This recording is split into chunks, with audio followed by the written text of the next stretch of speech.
Okay, Chair, ready to start.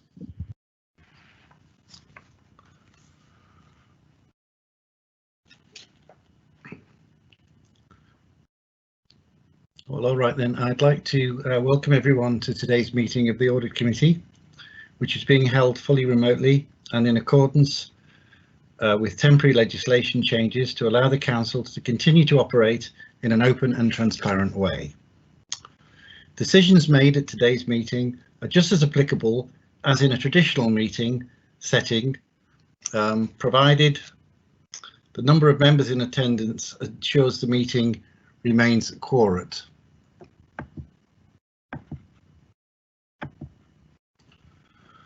I'd like to remind members that this meeting is being live streamed to the public. Can I request that you all switch off your cameras and mute your microphones when you are not speaking, and also ensure that you have the chat bar open for voting purposes. I've received an apology for absence from Councillor Watkins, and I have notification that County Councillor Eason has indicated that he may be late. If there are any other apologies that need to be recorded, please make this clear in the chat and they will be recorded in the minutes.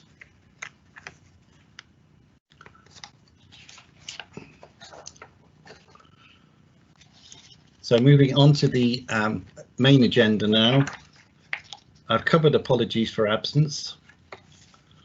Under declarations of interest, members can indicate expressions of interest in the chat. Hi, it's Jimmy Higginson. I got a problem. If you do indicate an expression of interest in the chat, I would invite members to speak to explain the nature of the interest. If prejudicial, the member will have to leave the meeting and Democratic Services will advise the member when they can rejoin. And he goes unmuting. Not getting anything just yet on the chat bar. I can't hear anything. So I'm going to go on to the agenda item public open forum.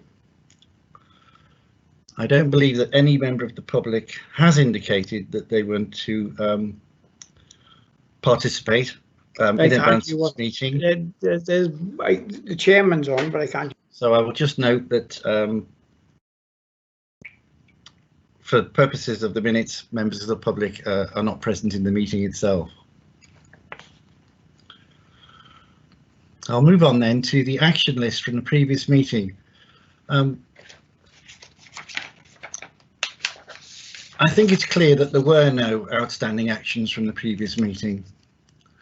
And anything that did come up in the previous meeting has been scheduled in the forward plan.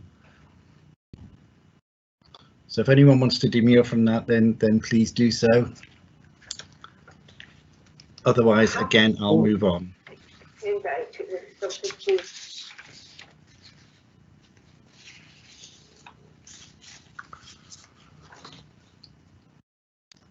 The next item then is muting now at the moment.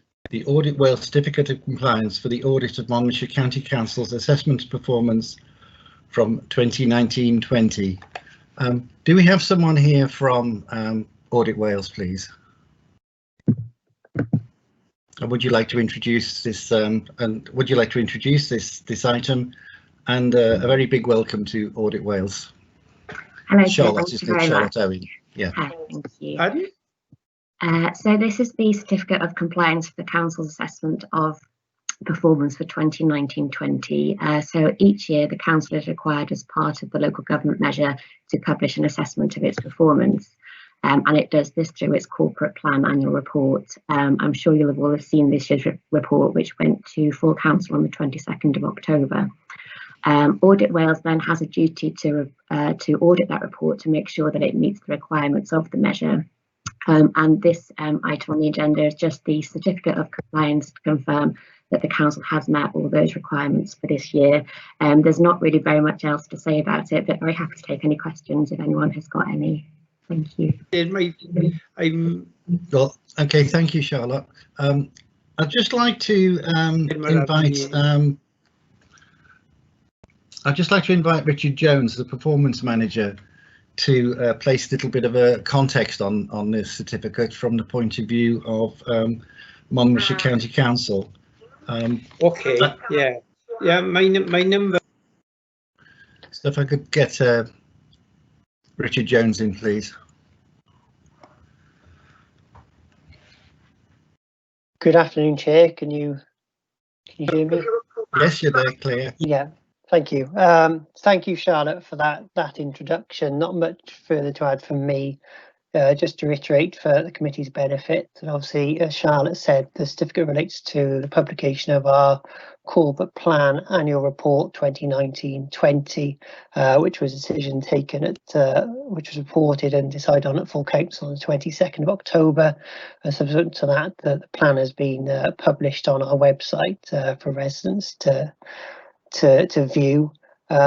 Obviously, the report is an important part of our performance arrangements each year, as in a main mechanism through which we evaluate our performance of the previous year against the goals and commitments we've set ourselves as a council.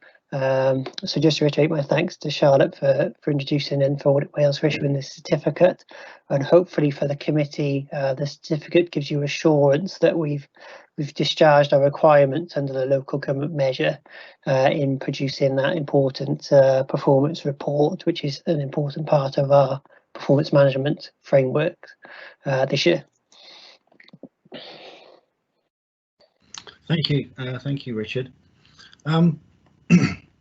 I would then like to, if it's technically possible, I think there may be some communication difficulties going on, but I would like to just invite members of the committee, if they want to ask any questions, either of you or Charlotte, or to have any, that they may have any comments. Can I come in, Chair? I obviously can't put my hand up at the moment. I can let you in, Councillor Murphy. I was just going to say that you know, it's very pleasing report. It was great to have such a clean bill of health, so to speak. I'm very happy to accept the report. Thank you for that.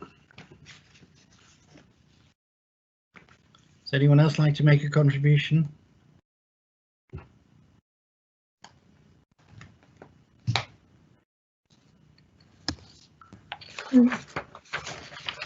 Councillor Smith, do you wish to well, yes, make a I'm not comment? getting any message on the side of my screen, Chairman, but I always have a smile with this because I like the sentence that says of the auditor, I'm not required to form a view on the completeness or accuracy of information. It always gives me a little smile when I wade myself through all these.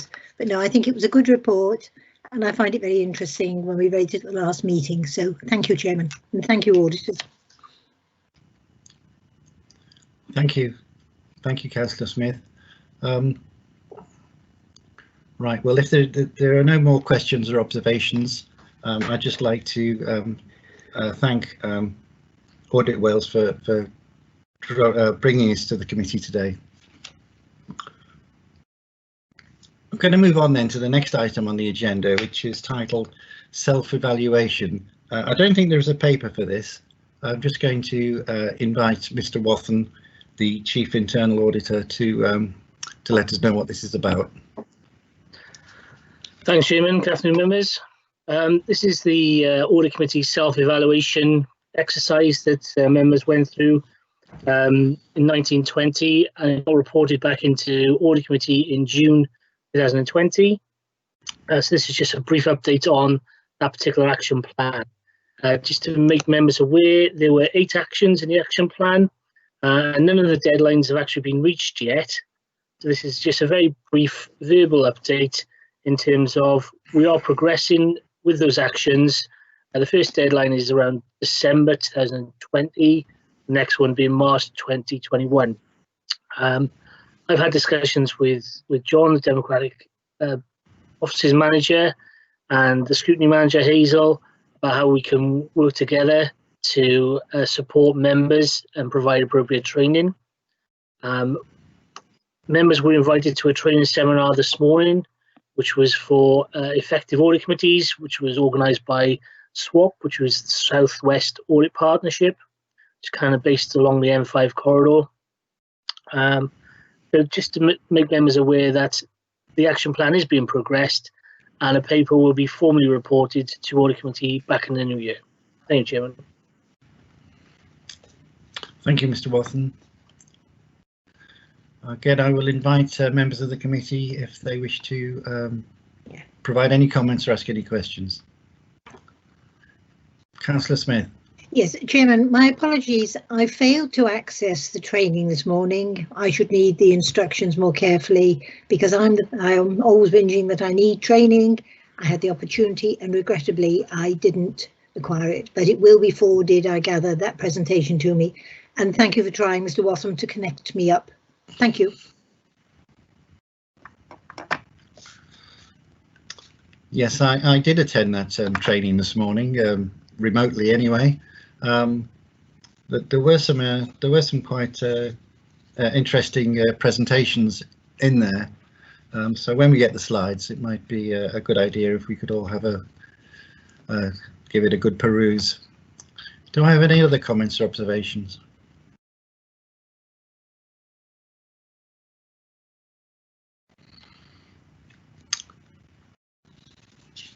If not, I'll move on then to the next agenda item, which is the update on unfavourable audit opinions. And again, I'll invite Mr. Watson to introduce it. Thank you, Chairman. This is a regular report that I bring into Audit Committee, so hopefully members will be familiar with the format. It gives members an update of where the council is against the limited assurance audit opinions we've issued in the past, and where we followed them up, hopefully given a more positive opinion. And if not, sorry, does somebody want to come in? Ready? I want to know whether it's Yeah, hard time yeah. or whether. Sorry, Chairman, do you want me to continue?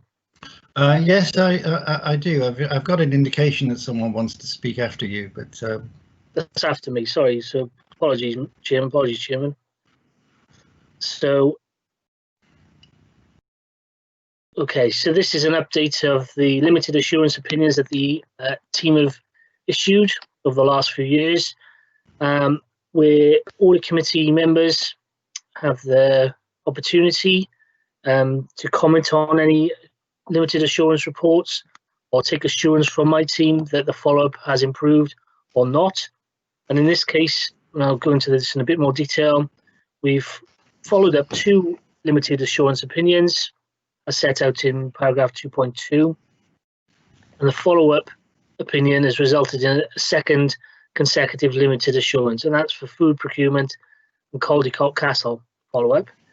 So it would be up to members, if they felt it was appropriate, to invite in the respective operational managers and head of service to justify why limited action has been taken to address the issue in the original report, and to give members assurance that moving forward, improvements will be made to significantly improve the level of control and subsequently the assurance. Also, if members feel that they want to call in other officers as part of this report, then they're quite within their remit to do so. So that's a very brief overview. In terms of limited opinions, that's set out on paragraph 4.3 over the last 4 financial years, and we're probably issuing around about 30 to 35 opinions in any one financial year. That puts it into context the number of limited assurance that we are issuing. I can move on to paragraph 4.5. 2016-17, we reported 8 limited assurance opinions, and they're set out in the table below. And as you can see, all the revised opinions have resulted in further positive assurance, apart from the compliance with the Bribery Act, which was picked up in the next table because we did it in the following year. So hopefully members will be reassured that, given the follow-up audit, things did improve, controls did improve, and as a result, our audit opinion was more positive. In Table paragraph 4.8 since 1718. Again, we had 8 reports with limited opinions. That did include the Bribery Act follow-up, which is noted below, and that resulted in a reasonable opinion. So again, positive opinions in our follow-up reviews of limited assurances. And members will note the asterisks for the events follow-up report, and there's a justification of why we haven't followed that up below the table.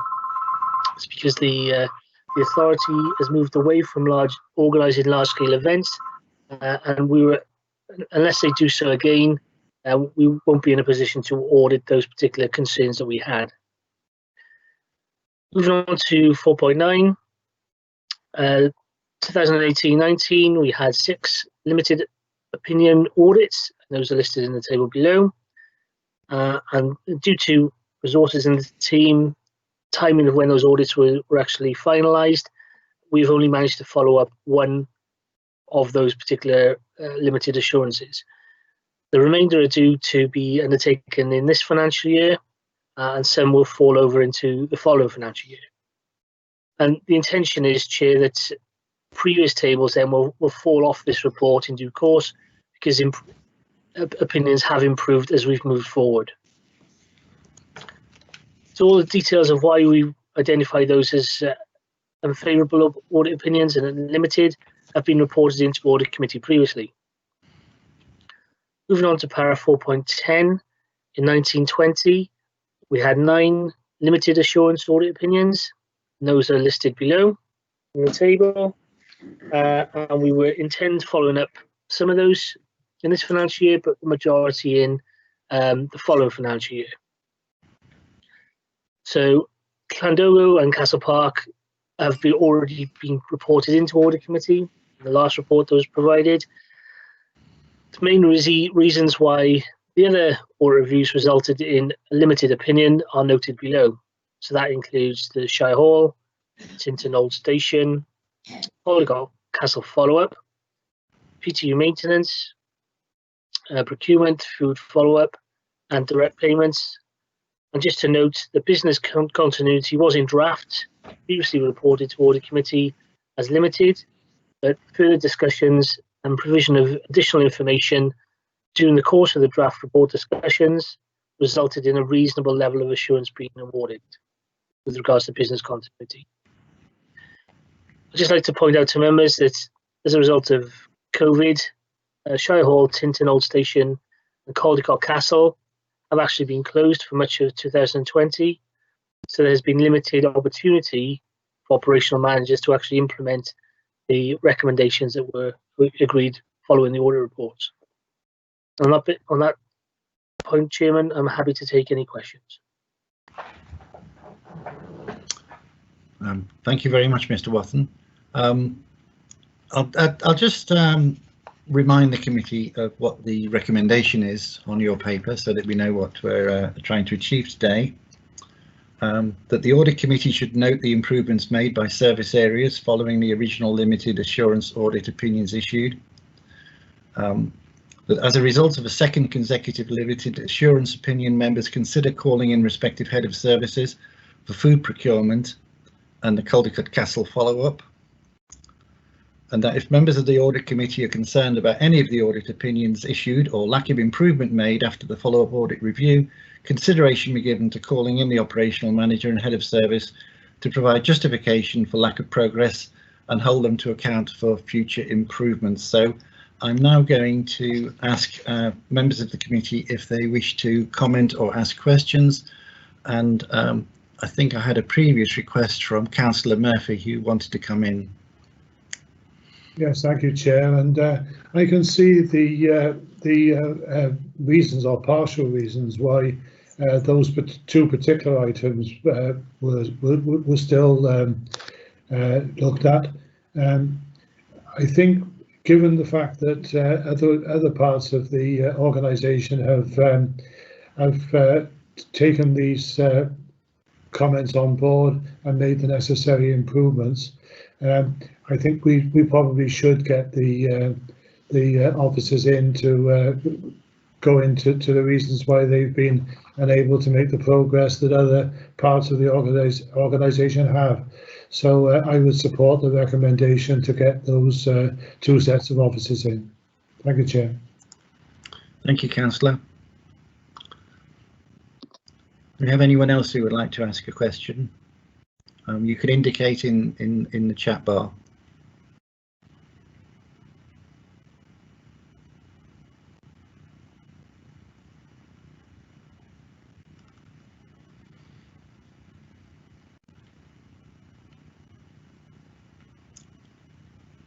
Councillor Smith. Yes, I would support Councillor Murphy on that proposal because these issues have been cropping up and cropping up. They need sorting, they need resolving. There are a couple of things looking when other items that have actually been looked at by your department, Mr. Watson, but they haven't made the improvement that I would sort of feel should be made. We're a business, and so yeah, I'll go with Councillor Murphy that we do ask officers to attend and explain why they've not progressed these issues. The fuel cards are nonsensical. So thank you for your work on that. But yes, I'm looking at not applicable. Can I ask Mr. Watson, please, Chairman? Business continuity, the risk is high, limited assurance. What was the reason, please? Oh yes, in draft, you're already working on that. That's all right, fine. Thank you very much, Chairman. Thank you, Councillor Smith. Is there anyone else who would like to make a comment or ask a question? Yes, please. Councillor Smith again. Yes, please. On into the your report, Ms. Watson, PTU maintenance. Question I wanted to ask was: do they undertake private work? This is the these are our engineering workshops at Raglan, presumably the PTU operates from.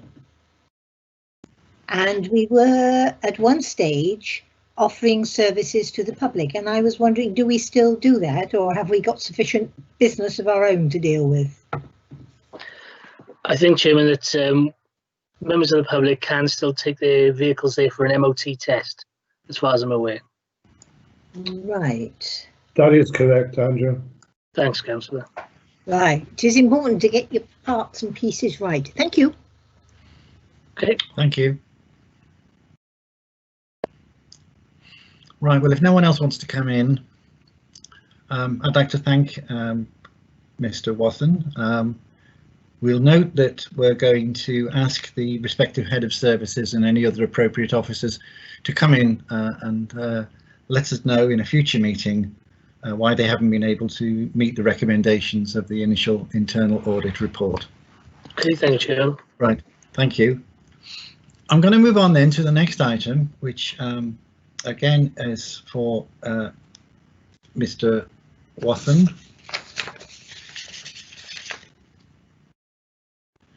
I think it's headed up Executive Summary, Use of Agency Workers. So again, Mr. Watson, if you'd like to introduce this this paper, please. Okay, thank you, Chairman. Yeah, I've got, I think Dave Walton with the audit manager is also attending this meeting this afternoon. So if we do have any questions at the end, please you can either ask myself or David. So just for members to bear that in mind. This is a report to give members a bit more information of one of those reports that had limited assurance and is in the table of the previous report in 2018-19, where we identified that the review of agency staff and the use of agency staff within Monmouthshire had limited assurance the way it was operated. So this came to Audit Committee previously, the reasons why we felt it was limited, and it came onto the action list around about March time, March 2020, onto Audit Committee to make sure, or to give assurance to members that operational officers had in fact taken our report seriously and were progressing the implementation of those recommendations. So I felt it was quite important just to give members an update of where we are with this particular audit. So there's a covering report which identifies some key issues around level of spend within the authority on agency staff, over the 3 years prior to the audit, which is in the region of £11 million, and puts that into perspective in terms of where that was spent or with our current providers and other staff and school spend and non-school spend. And as a result of our audit, we identified some key issues, which again have been reported previously, but in relation to policy and guidance framework, procurement, element of business cases, some concern around safeguarding and pre-employment checks, primarily not with the main providers, but with the sub-providers, re-employment of past employees, selective recruitment, monitoring of agency assignments, and the rebate we actually get as a result of using the preferred supplier. So the report was issued in draft in 2018, and we've been in discussions with operational management to move this report forward as best we can before we go in and actually do a follow-up review. So it's important to note that the service managers have that responsibility of ensuring that there are appropriate controls in place to make sure the system and service runs appropriately and respond to the internal audit report and implement any agreed actions to improve the level of control in that particular service area. These limited assurance opinions are also reported into senior leadership team. So chief officers and their DMTs also have a responsibility for ensuring satisfactory progress is made in relation to the limited assurance audit reports. The detail of the report, Chair, we've tried to bring this together on a theme basis to provide as much information as we could. The actual audit report is significantly longer than this and does include an action plan where we've identified a weakness based on the evidence that was available at the time that we did the audit, along with an audit recommendation to generate an improvement. And in the main, that has been agreed, those have been agreed by operational managers. And as this report shows, there is some indication of progress where things have been implemented to make those improvements. So as we go through the report, there were concerns around the policy and guidance framework.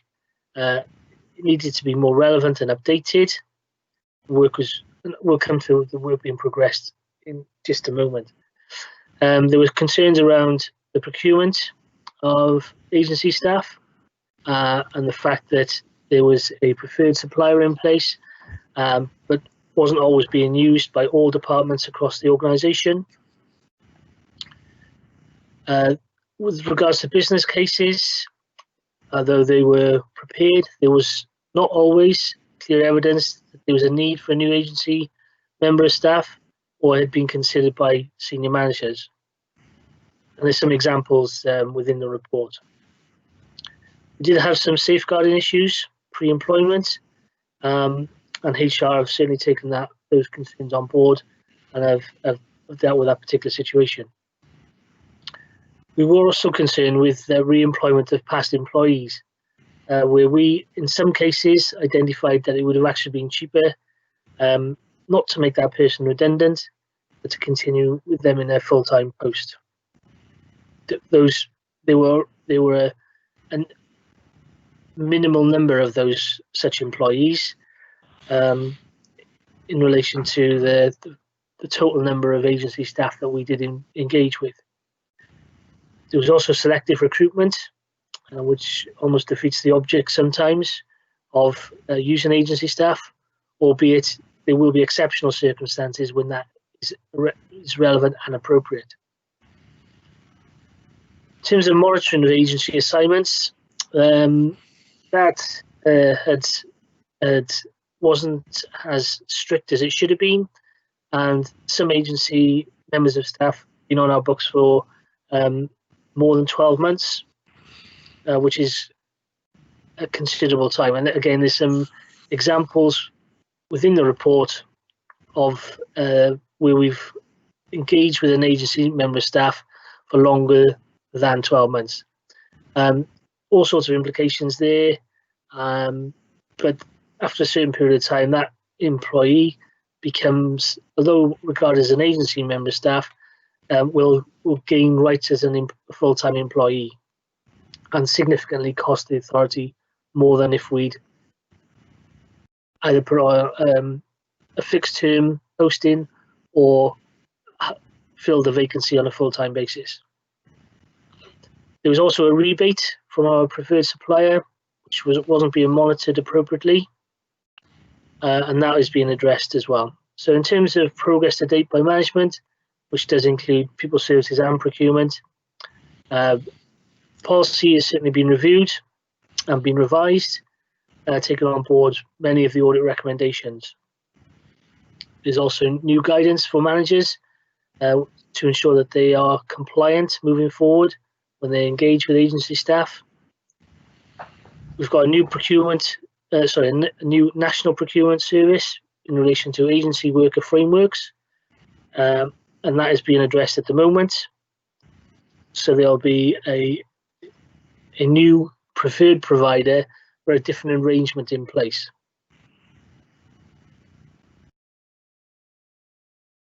We also think that there are still actions to be taken by managers. Although there's a responsibility here for moving things forward, all managers across the organisation have got a responsibility for ensuring that they are compliant with what's expected of them in terms of employing agency staff. So we need to communicate to those managers the right way of doing things.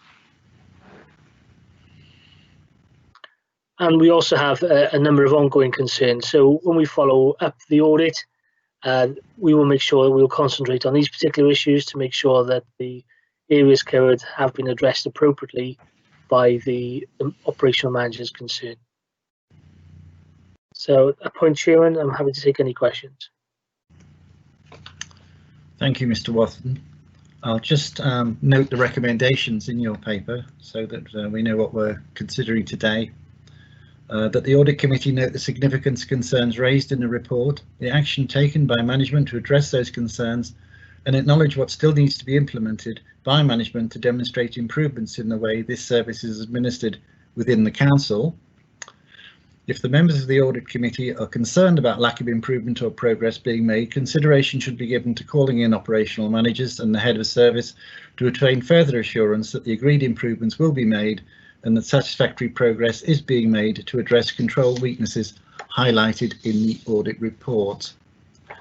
Now, I'm going to move away probably from the normal procedure with a limited internal audit report, in that rather than wait for a follow-up report to be presented to the committee and then considering whether to call in head of service, I think because the paper itself says that improvements have been agreed and are being made, I think it might be appropriate at this point if relevant officers were to be given an opportunity to address the audit committee to give the management point of view. And I know Peter Davis is here, and he may well be supported by other managers within the council. So I'd like them to speak now and introduce themselves for the benefit of the public. Thank you. Mr. Davis. Thank you, Chair. Yes, Peter Davis, Chief Officer for Resources, and very much welcome the opportunity both for myself to discuss and comment on the work that's been ongoing, as you just touched on, but also my colleague Tracy Harry, who will obviously introduce herself. I think, Chair, if it's okay with you, I'll hand over in the first instance to Tracy, and then I'll come back in to offer further comment, if that is okay with you. Certainly, yes. Okay, good afternoon, Chair. Apologies, I'm having a few technical issues today. I'm sort of dropping in and dropping out, so I'm not utilising my camera. And if I do drop out, I will try to rejoin the committee as soon as possible. In terms of the audit report, as we've been working with colleagues in audit and looking at the recommendations and taking them very seriously, because clearly the commentary in the audit report is quite worrying, to say the least. I think it's safe to say that I would like to reiterate that obviously we are a support service, and actually it is managers that are responsible for recruiting and managing agency staff on a day-to-day basis. That said, in people services, what we're looking to do is obviously put a robust policy framework around that in terms of providing advice and guidance to officers and managers about how to undertake safe agency recruitment practice, in terms of making sure that the relevant safeguarding checks are in place, that equal opportunity applies across the board so that we are not selectively recruiting people. Also, the issues around having staff that have left the organisations then coming in via as an agency worker, again, is something that we consider to be inappropriate unless exceptional circumstances apply. So in terms of responding to the audit recommendations, what I can advise members of the audit committee are that we've revised the policy around the use of agency, we've strengthened it, and to identify that all agency recruitment requires a business case, and that all DBS checks need to be put in place, safeguarding checks, etc., so that we can assure ourselves that all the relevant checks and balances are in place before an agency worker commences with the authority. We've also looked at working with managers across the piece in terms of offering them guidance and assistance in terms of the use of agency, and also challenge. We do HR business partnering meetings with managers across the organisation, where we have details of the agency spend, the length of assignments, etc., where we can challenge managers in terms of their use of agency as to whether or not it's appropriate. Have they considered other employment routes, as in fixed term contracts, etc., etc. So we are very aware of the issues that the authority is facing with this. We've also been working very closely around our agency contract. There's been concern about off-contract spend on agency workers, which has not gone through our preferred supplier, and that's predominantly in relation to schools. And so we've been working with schools in terms of identifying the suppliers that they would wish to use, and so that they become part of our preferred supplier regime.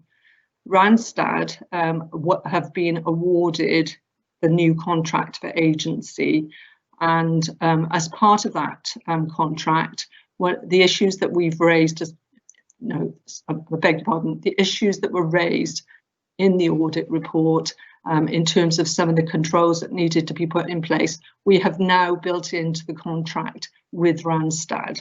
And so it's now an online digital agency recruitment service, which will provide us with dashboards down to individual manager level, which will give information on spend, the number of agency workers, their names, and also the length of assignment. So it makes it much simpler for managers to be able to monitor their use of agency going forward. Ourselves, along with procurement, will monitor that contract. And again, all chief officers get quarterly reports on the use of agency within their service areas. And they will be in a position to challenge the managers, whether in circumstances where they think there is an excessive use of agency going forward.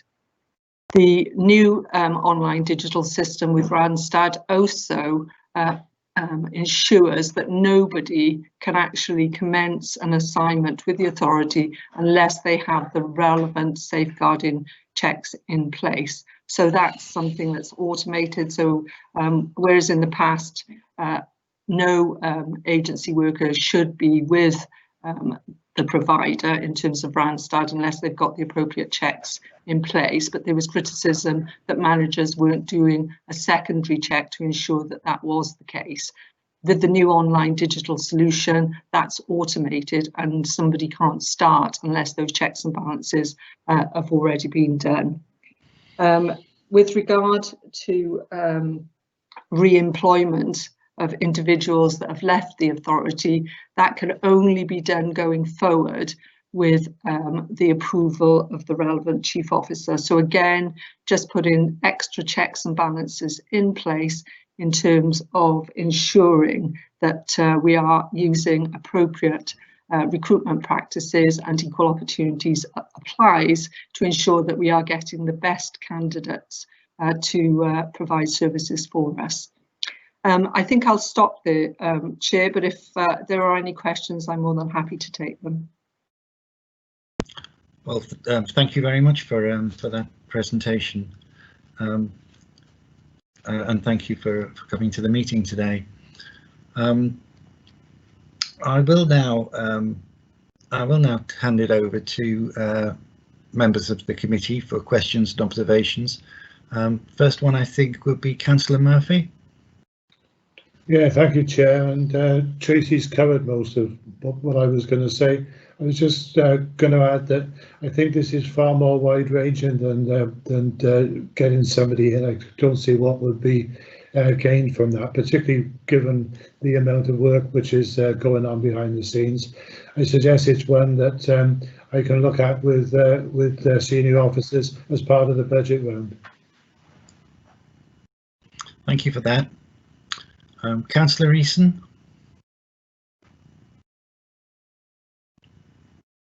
Hello. Hello. Yeah, I'm with you. I think I'm on. Yes, I'm with you.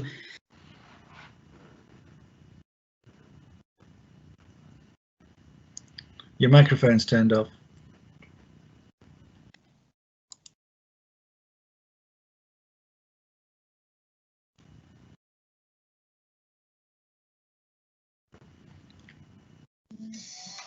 Keep switching on and off. No, you're there now.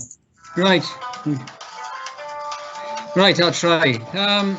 I'll switch the other phone off. Somebody's ringing me. This is. I don't know where to start with this report, Chair. It's a report which says to me there's a hell of a lot of looseness in the organisation, whereby we are allowing agency workers to come in at sometimes a fair bit more rate of pay than they would have got previously having left the company. And what concerns me also is what is the, I'll use the word rake off, that the companies are taking when they do obviously take on people for an agency job and take them on within the council. I'm also concerned about the rates of pay that might be paid to the people who are coming in, particularly through the schools, because I've had indications that agency workers in the schools are not being really treated properly as agency workers because the agency is responsible, not the council. There's a figure of £11 million being paid out in 3 years. How much of that would be indicated to being paid to the companies which are running these agencies? Because there's something very wrong that that individual managers don't seem to have any senior managers have any recourse to their managers making decisions. Where does the final sign-off come? We got four chief officers. Where down the line from those chief officers does the responsibilities lie with signing off such as these things? Do these companies they employ comply with normal standards, etc., etc.? I think there's a lot of questions, but I'm not quite sure how to put them all in place. So the answer may be to get some people into, some of the officers in to really answer exactly where they fit in the system and how the system actually works. There seems to be a hell of a lot of looseness in it. I've looked at the schools. Caldecott School 337, Monmouth Comprehensive 371, Chepstow 311. I think I'll just leave my concerns there because they need answering. I'm not quite sure how they can be answered unless we have the senior officers in to explain what their role is in the system. Thank you, Chair. Right, well, an initial thought that the Chair has is that the kind of forensic investigation that that you described is pretty much what internal audit is about. Yeah. But if anybody from either internal audit or perhaps Mr. Davis would like to come back, we've got a possible contribution from Mr. Walton. So let me see. I think I'll go to Andrew first, since you've got your hand up. Thanks, Chairman. Yeah, I take on board your concerns, Councillor. Our audit was to ensure that Monmouthshire had appropriate controls in place, and we've identified some concerns, which are basically what you're commenting on. There were some strengths in the review, and our review is always balanced in identifying the strengths and weaknesses. Just so happens on this occasion the weaknesses outweigh the strengths, and therefore resulted in a limited opinion. In terms of the procurement of these organisations, that's dealt with the procurement side of things, and the companies need to make sure that they meet certain criteria for us to engage with them in the first place.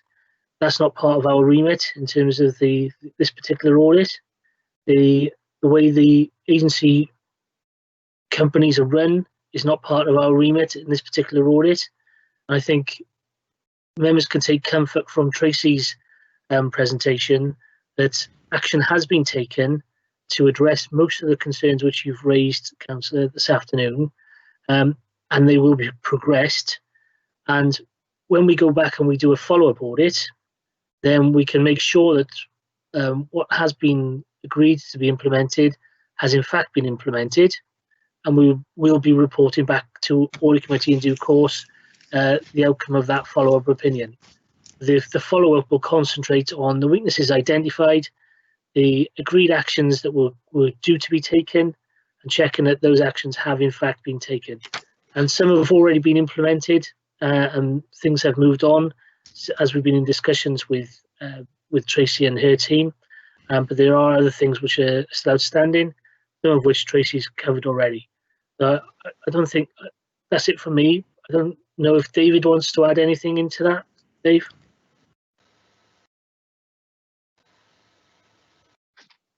Good afternoon. Yes, David Walton, Audit Manager. Just to answer one of Councillor Easton's questions regarding authorisation levels, we did make a recommendation in the report that there should be more senior manager oversight of hirings of agency staff. So that is one of the things that has been taken on board in the new agency workers policy. So it's a good example of management and people services responding to a recommendation in the report and taking action to address weaknesses. As Andrew says, we'll follow up on all of the recommendations when we do our follow-up piece of work, which is scheduled for the next financial year. Grateful to Tracy for her response to the report as well. With the new Randstad arrangements, which I understand are coming into effect probably very early in the next calendar year. One area that we'll need to be mindful of is whether we are able to recruit all of our agency staff through that Randstad arrangement, or whether there will still be an element of recruitment from outside of that with other agency firms, because in many cases it's when we go outside of the corporate arrangements that some of the weaknesses tend to get exacerbated. Thank you, Mr. Walton. Tracy Harry said you might be able to make a contribution. Yes, thank you, Chair. In terms of the schools question, Councillor Easton, with regard to the spend, we did have this matter raised, actually the issues around Supply Teachers Agency Costs Act. You might remember, actually, it was at a JAG meeting some time ago, and the issue around schools getting supply teachers off the framework, so they weren't using the procurement framework and they were going all over the place in terms of the suppliers. So in terms now of the new national procurement service, that should reduce that. So they will be going, the schools will be going through the appropriate channels to get agency supply teachers as and when they need them. So that should deal with that matter.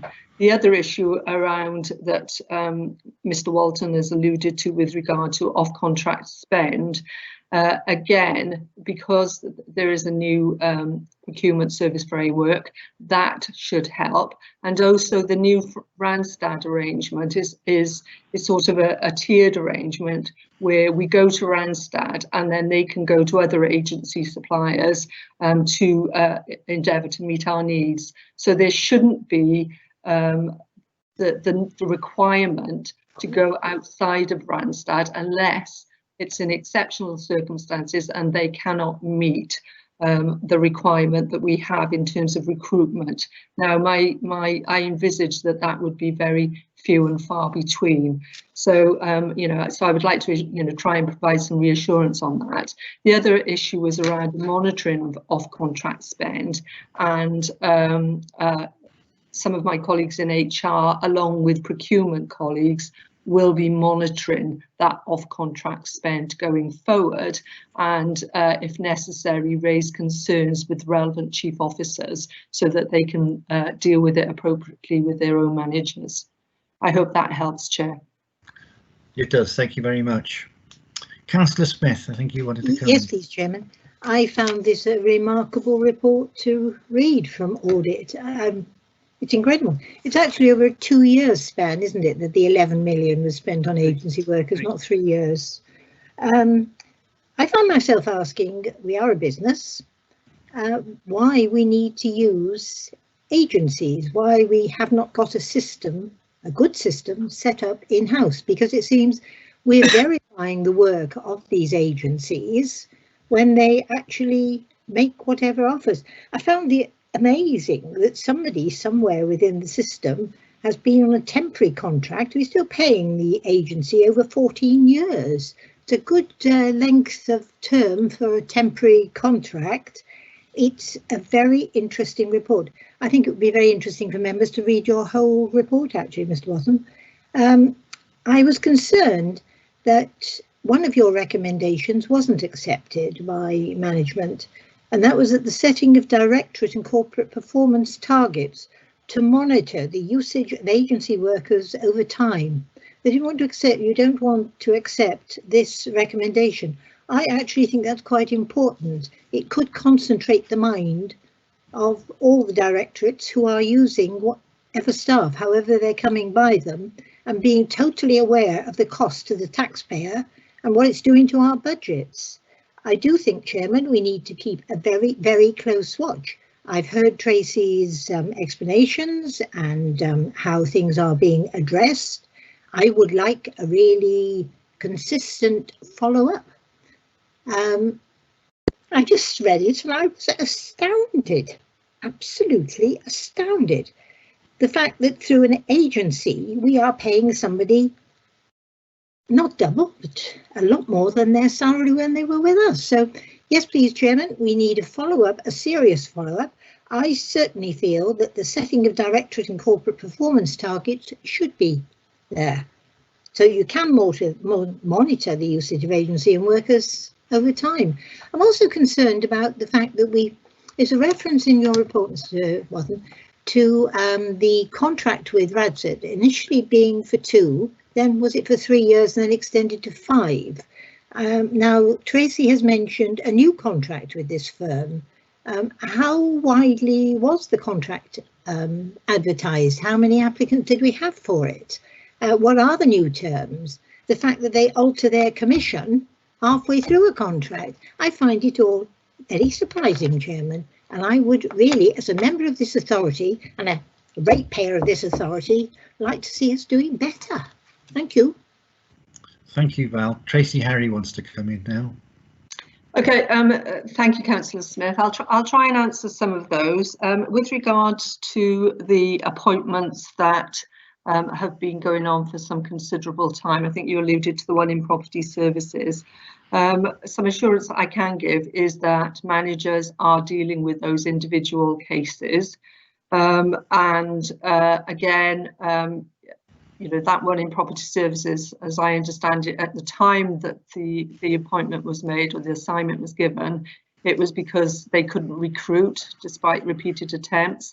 However, that still doesn't excuse the fact that the assignment was left to go on for some considerable time. But I can assure you that that matter has been addressed, and we're looking at supporting managers in other services to deal with that.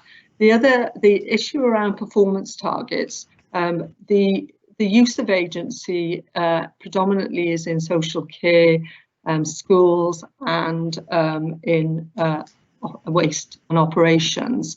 And because of the nature of the service, they have to replace staff. So if somebody is sick, for example, in domiciliary care or in any of our residential care provision, because we have ratios of staff that we have to maintain, we have to replace them. And often we haven't got sufficient staff capacity to replace them in-house, and therefore agency is used as a very quick alternative to fill that gap. So it's very difficult to predict. So to try and determine a performance target around that is quite difficult. I'm sure that Peter may have a view on that, but that's my understanding. With regard to Randstad, again, I wasn't involved in the process. It was run by procurement, but I understand a full and proper procurement exercise was undertaken, and Randstad with a successful provider. So again, I hope that answers some of your questions. If I may, Chairman, can I come back? I wasn't perturbed about knowing who or where the placement for 14 years had been. It just seemed an amazing situation that it could exist. We employ managers as an authority, I thought, to manage, and I don't consider this report shows them as managing particularly well. Regarding social services, yes, it is imperative that you get that cover in when somebody needs it and you get it in promptly. But why as an authority have we not got a backup register? Why haven't we established a register? You see, I think there's enough ability and competence within the population of Monmouthshire that you could have a darn good register of people who were prepared to step in at the last minute. Have we ever thought of doing this sort of thing, or do we just go straight to the agency? I felt quite irritated. I'm sorry, Chairman. But the council's got to sort this out. This is £11 million that has been expended over 2 years, and we didn't know what we were doing, and we were not being correctly organised. I'm sorry. I will now shut up. Oh. Thank you, Councillor. I think there might be a point of information from Dave Walton.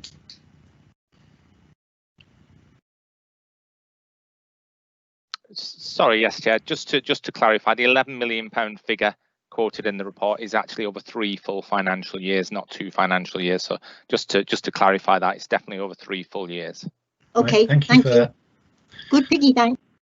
Right, thank you. I'm just going to give this a bit longer to see if anyone else wants to make any contributions or ask any questions. If I could come in, please, Chair.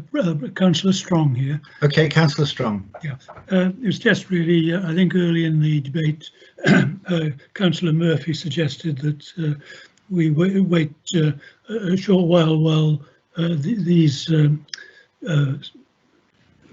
circumstances should be examined.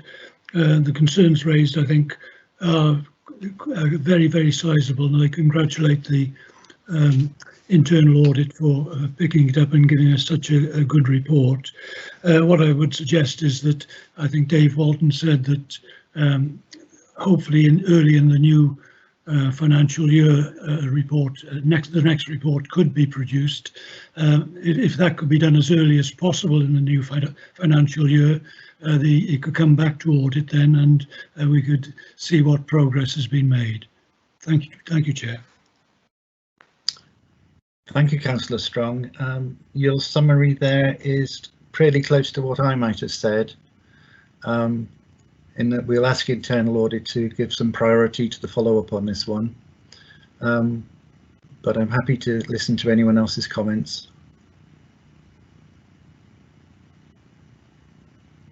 Chair, could I just make one comment on, we look at the recommendations as well as... Councillor Reeson is speaking. Yeah, my mic's on again.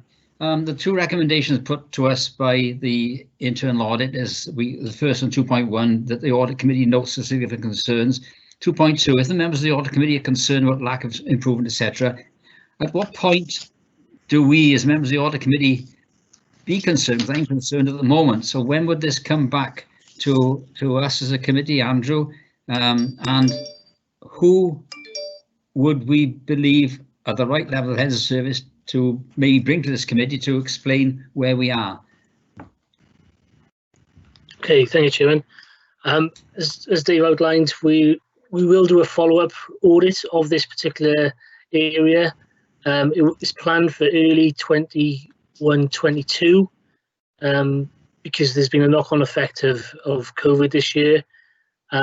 Hopefully members will get some assurance from Tracy that progression has already been made. And generally, when we have a limited opinion, members of the audit committee afford me and my team to go in and do a follow-up before coming back to you, and then we report any concerns, and then you normally call in the head of service. I think it's been quite useful for Tracy, and I know Peter's on the meeting as well, to give her contribution about what progress has been made. And I'm reassured by that. Obviously, the proof of the pudding will be when we go back and we redo that audit. But that won't be until probably around March, April time of next year. We have to give some time for the new contract to be embedded, plus all the other changes that Tracy's mentioned too, and they need time to embed for us to enable us to go and do the testing when we do the audit. Otherwise, we'll be testing historical processes, which could well be out of date. So I flagged up the concern to audit committee members, which I think was right to do. So you are now aware of that. There's an onus on my team now to go and follow up that review and report back our opinion accordingly. If we still have concerns then audit committee members can call in the head of service, chief officer, but you've already got chief officer and the head of service on included in this meeting today and have given some contributions. Chair, can I come in? You mentioned Reason, yes. Yeah, you mentioned, Andrew, at the beginning of your contribution 20. And sorry for Nicola, but my camera is switching off, on and off, and my mic is switching on and off. Right, the camera's on again now. You mentioned 21-22. Was that a slip of the tongue, or is it March 21 you're really talking about? Well, we're in 21. Sorry, we're in financial year 2021 at the moment. The new financial year starts in 21-22, and that's when we'll be doing our follow-up audit. Is 21-22. Okay, and I'm sorry, Nicola, my camera's switching on and off, so I can't keep it on. That's Nicola for the Democratic Services and the chair as well. Thank you, Councillor. I think it's appropriate now for Mr. Davis perhaps to come in as he's requested. Chairman, could I just ask one little thing? That final recommendation from our officers setting the directorate and corporate performance targets, that should be given serious consideration, because unless departments are actually monitoring what they're doing, we're not going to see a great improvement, I feel. Thank you. Yes, thank you, Councillor. I felt that as well. Anyway, can I invite Mr. Davis to speak? Thank you, Chair. And yeah, I wanted to come in at the end because I wanted to just listen, I guess, to the debate, the questions being raised by members, and I think first off, I think echoed by a couple of other members of the committee. As a thank you to Andrew. I'm offering, I guess, an objective view here across the piece. So, as a thank you to Andrew in terms of the piece of work that's been undertaken and his team, Dave, etc. It's a really robust piece of work, and it's right and appropriate that Audit Committee obviously have a level of interest around this, given the limited audit opinion. And to Andrew's point, it's the balance of, I guess, weaknesses against the strengths, but it's the weaknesses that we need to pay attention to.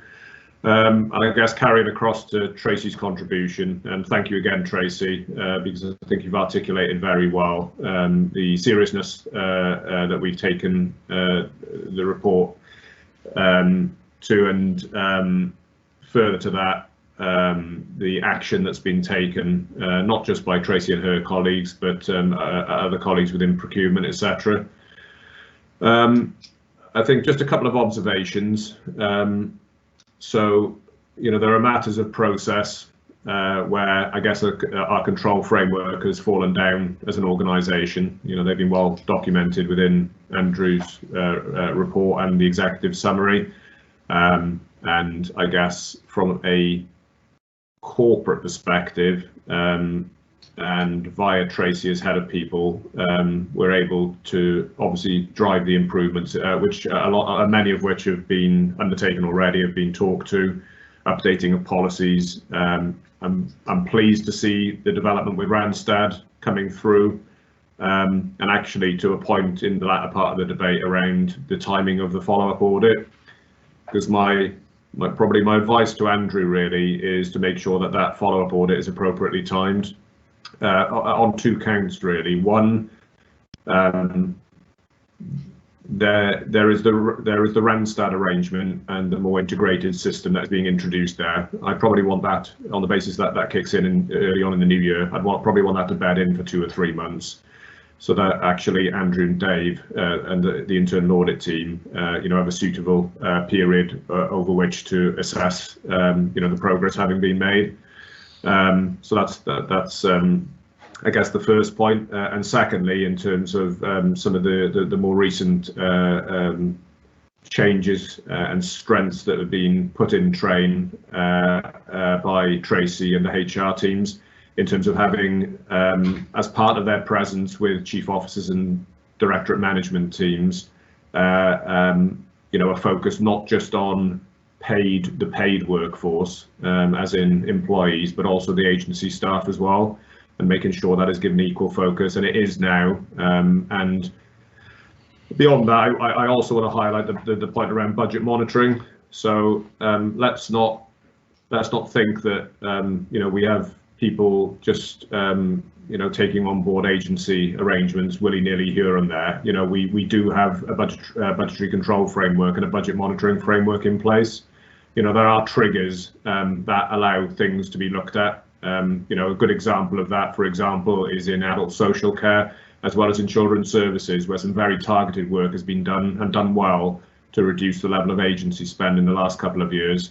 As was pointed out by, I think, Councillor Smith and Councillor Eason, there's a price to pay for, entering into agency arrangements. It is more costly when you draw a comparison to, generally, when drawing a comparison to putting somebody onto the paid workforce.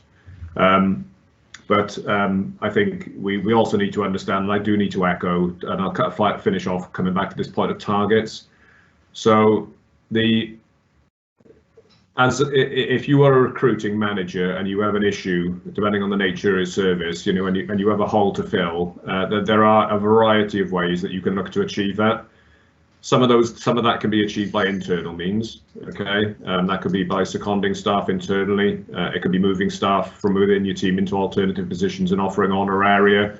There are ways and means, or even holding posts vacant until somebody is actually recruited into it.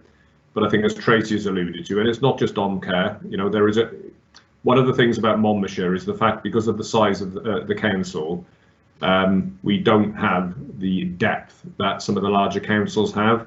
And so if an individual, for example, leaves the council at relatively short notice, it does leave the recruiting manager with a situation where at times they have to go out to agency. That is the preferred or sometimes only option in the first instance. So it's not to say that we're going to completely eradicate agency spend here, because we will not. It is making sure that we are not having inappropriate use of agency spend, and we are making sure practice follows the rules in place. And I think Andrew talked to that, and Tracy did as well.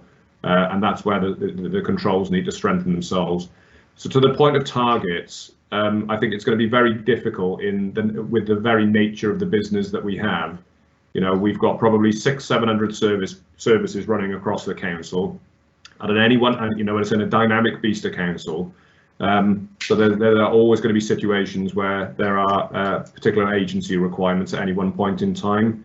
We don't want them to last too long because we want more permanent arrangements put in place, and I think that's been picked up in the report. But I would probably steer members away from hard targets and actually probably seek greater reassurance from the robustness around the monitoring arrangements that are being put in place by Tracy and her teams through DMTs, and making sure that where a heightened level of agency is in train, that action is being taken to address that.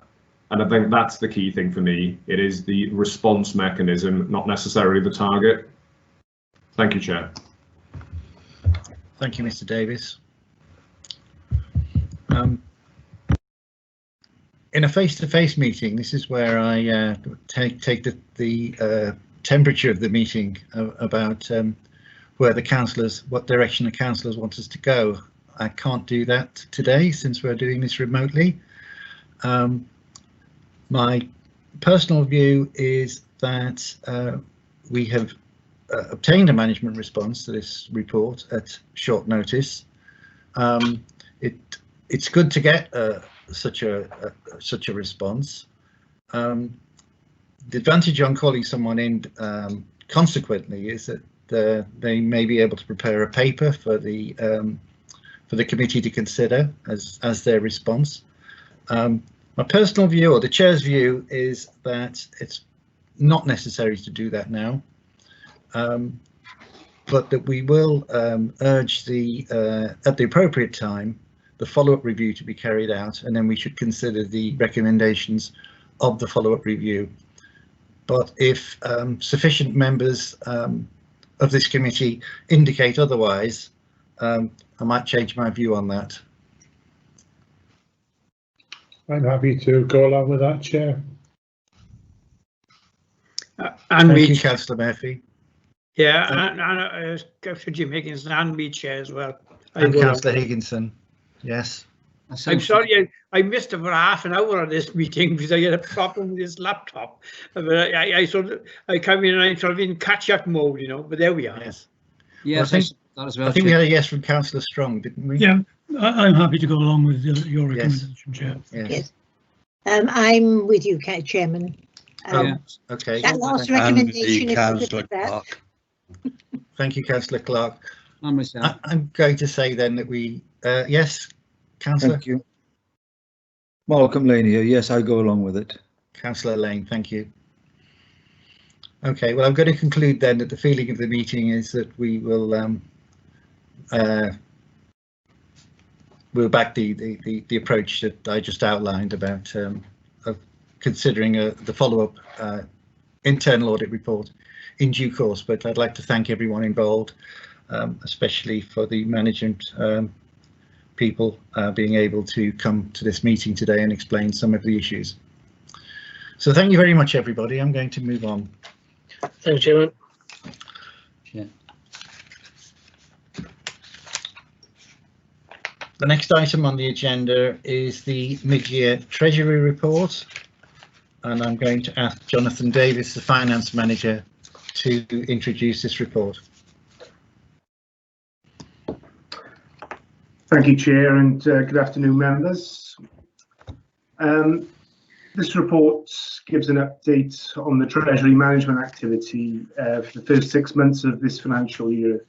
So sections 1 to 9 of the report in front of you update on the movements during that period, and section 10 follows that, which gives details of the compliance against our set limits of the Treasury management policy, which was approved by Council in March 2020. The current code of practice on Treasury management requires that members are informed of Treasury management activity at least twice a year, and this report sits alongside the Treasury outturn report in meeting those requirements. The report itself covers a very broad area of activity, both in terms of Treasury activity, so the traditional loans and investments with financial institutions, but also the non-Treasury activity, so that in terms of investment in property assets and holdings.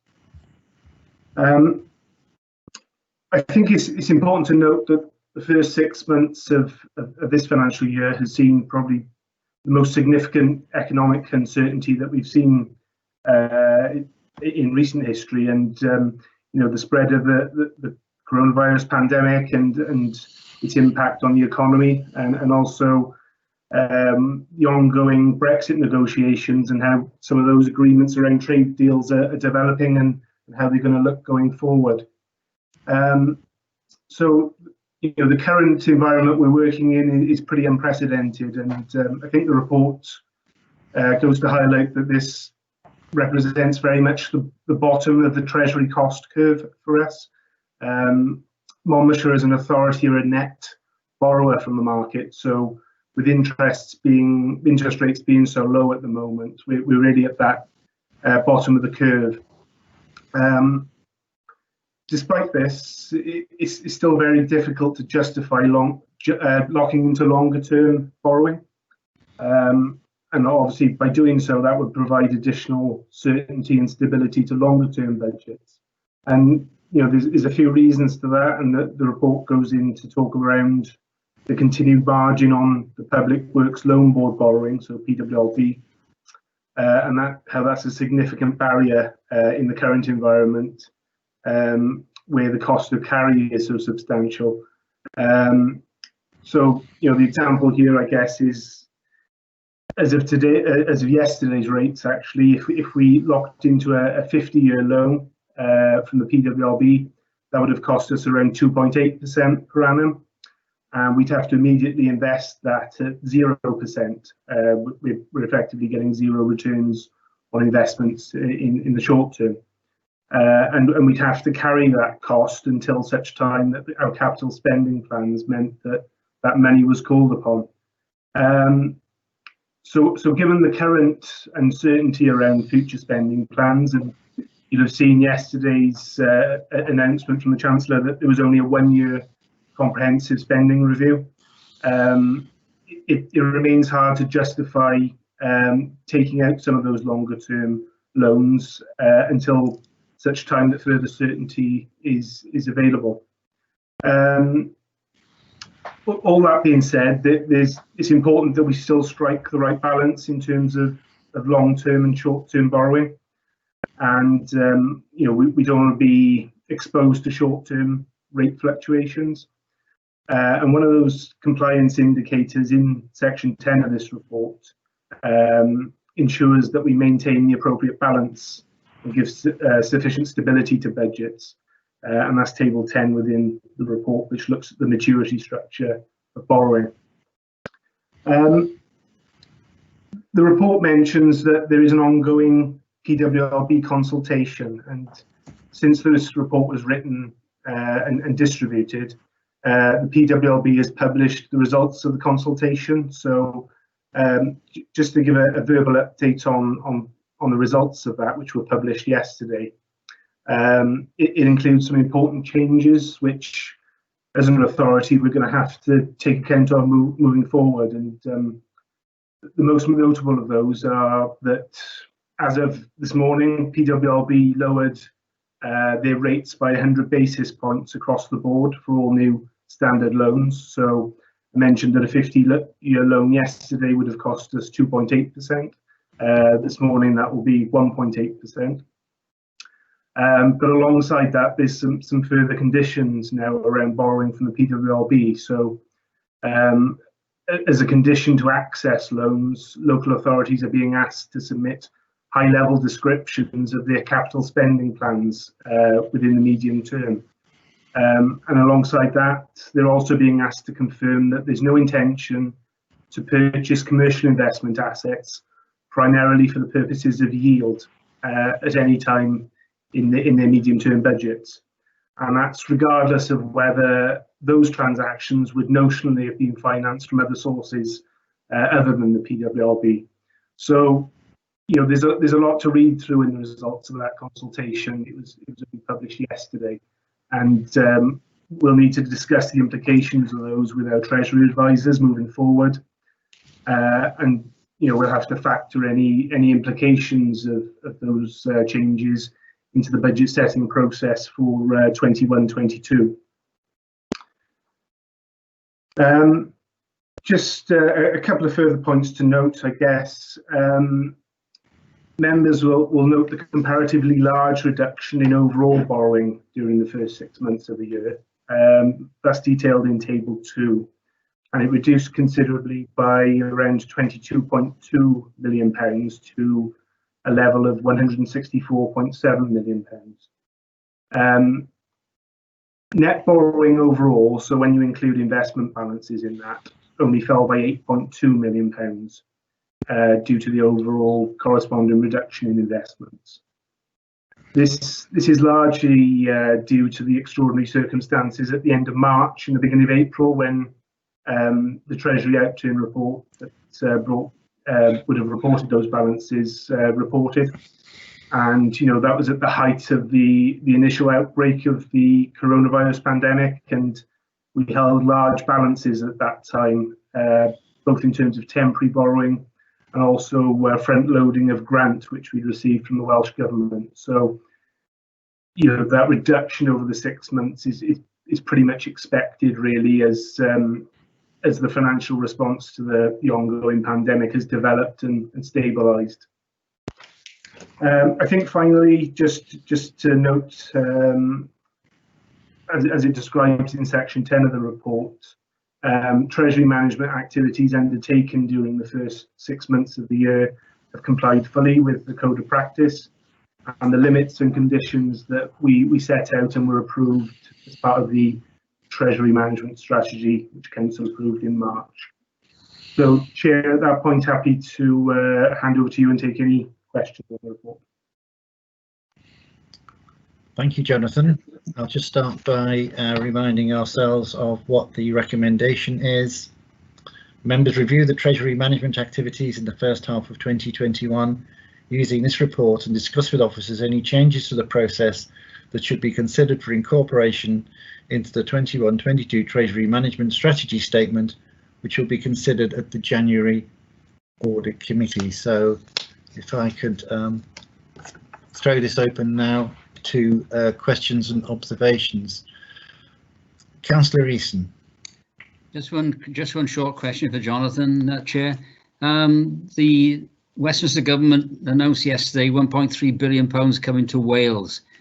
Have you got any thoughts on what may come Monmouthshire's way to supplement the fact that our budget has been stretched with the coronavirus and flooding in the last 12 months? That's all. Thank you. Jonathan Davis. Thank you, Councillor. Yes, we've had some details through of that announcement, Councillor, and you know, we're still working through those, and clearly Welsh Government themselves will be publishing their budget in December. So you know, we haven't got any early indications as such of what is likely to come our way. Welsh Government will have you know, tough decisions to make themselves around the direction of that funding across health and local authorities. So I think at this stage it's too early to give any certain answers over that. But you know, in the build-up to the provisional settlement announcement towards the end of December, we'll know a lot more about you know, how those funding streams might look for the next financial year. Okay, thank you, Chair. Okay, thank you. Councillor Smith. Yes, please, Jim. Only a small question, please. I should know. Bullet point 4.12. You refer to BPS. What are BPSs, please? Yeah, thank you, Councillor. BPS is basis points. So That's okay. That's okay. Yes, it's suddenly there, and for the life of me, I couldn't make a sense of it. And then one question when borrowing, we borrow from other local authorities. That's fine. Is that confined to Welsh authorities, or can we borrow from across the border? We borrow from across the UK, so both in terms of local authorities and other public bodies such as universities and government agencies and such like. Right. Thank you. Thank you, Chairman. Thank you. Would anyone else like to come in?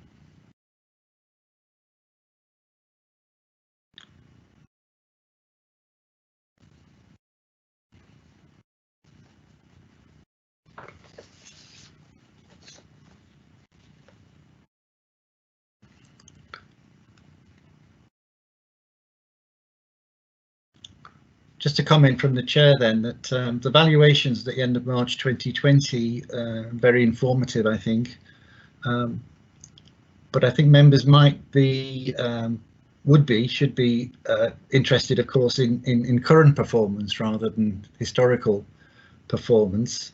I don't expect an instant response on this, but is it possible for anyone to be able to make a statement about what the current outlook is?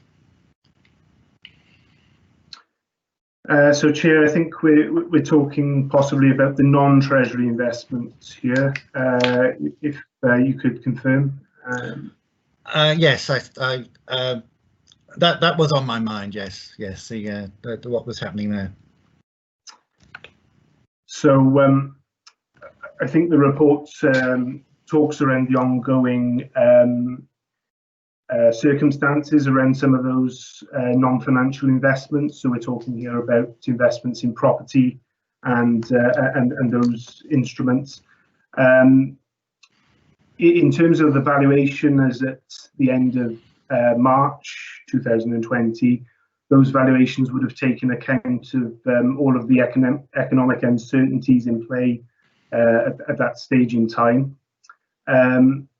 In terms of the up-to-date situation, we're continuing to negotiate with tenants in terms of those properties that we're talking around, and we're negotiating and agreeing, rental deferral agreements, and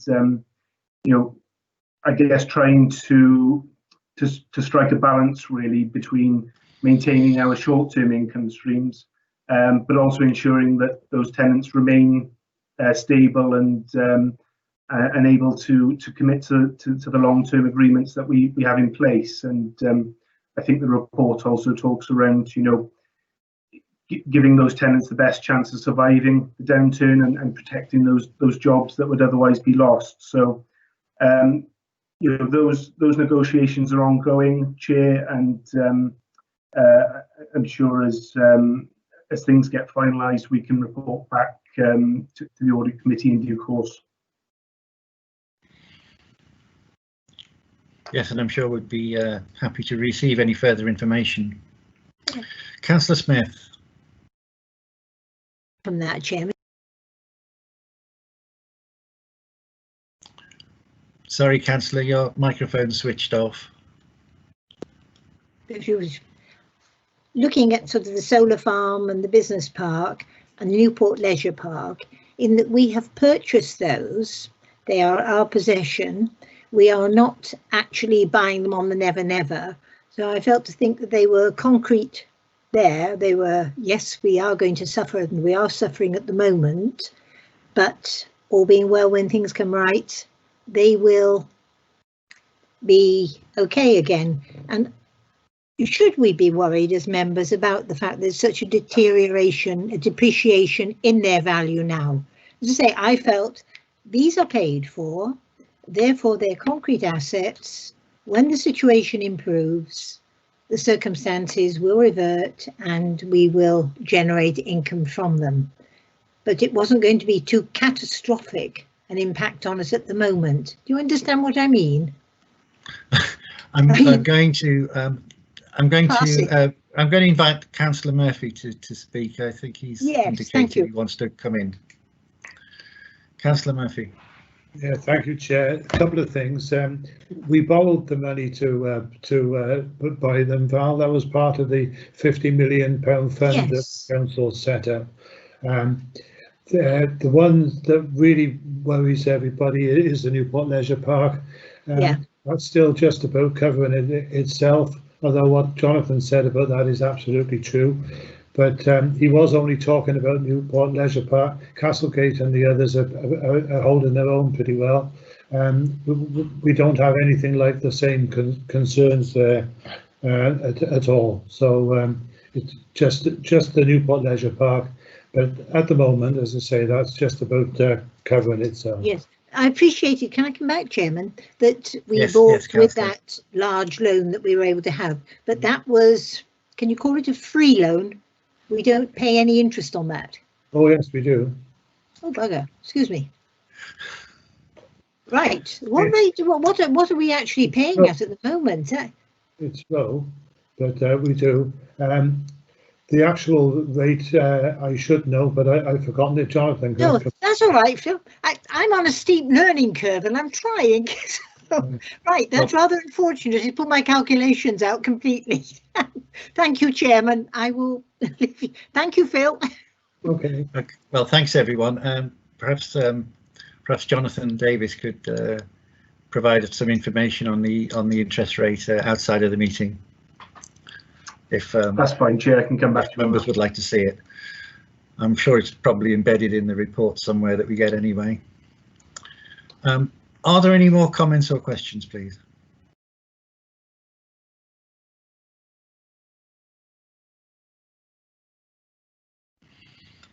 I'm not seeing anything at the moment. So I'm just going to summarise that we have reviewed the Treasury management activities and have made various comments on the Treasury that may be incorporated in the Treasury management strategy statement for next January. So thank you very much, everybody. I'll move on to the next agenda item, which is the forward work planner. Always good to see this well occupied. I know that this is a dynamic document and subject to change, so that there are some items on there now which we will find may be moved on to another meeting. For example, I don't believe we're going to get in the January meeting a further update on unfavorable opinions from internal audit. I don't think that now quite works. And there will be other changes as well to the forward work plan, but it's good to see it populated, well populated, and we acknowledge it's a dynamic document. If anybody wants to provide any more information or any more comments on the forward work plan, please feel free.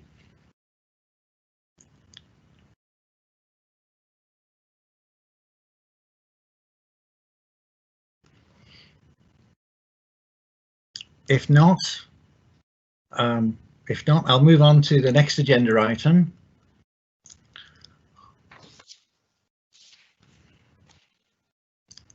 Right, we've just been. Andrew Wathen, would you just like to come in and tell the committee this item on anti-bribery training? Thanks, Chairman. This is not an annual report that comes from me. This was just picked up from the work programme from previous years, so apologies for that, Chair. The anti-bribery training pulled together by myself and John McConaughey has already been delivered to Audit Committee about 12 months ago, I think. So it won't be on the agenda next time, Chair. Okay, so it's on the forward work plan in error, so that's good to know. Thank you. I'll go on then to the next agenda item, which is the minutes of the meeting held on the 15th of October 2020. Does anybody have any comments or observations on the minutes, or would someone like to propose that we accept them? I move that, Chair. Was that Councillor Murphy moved it? And it looks like Councillor Higginson is moving as well, although I'm not getting the sound at the moment. Okay, thank you. We'll take the minutes as correct then. Thank you very much, everyone.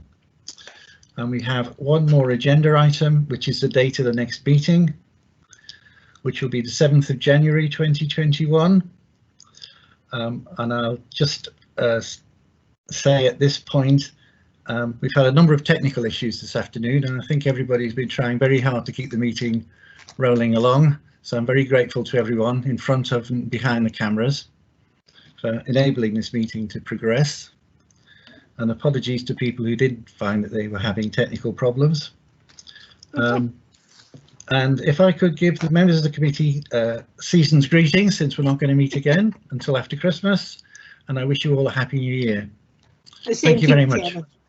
I'll call the meeting to an end. Thank you, Chairman. Thank you, Chairman. Bye. Thank you. Thank Bye, you, everyone. everybody. Cheers. Bye.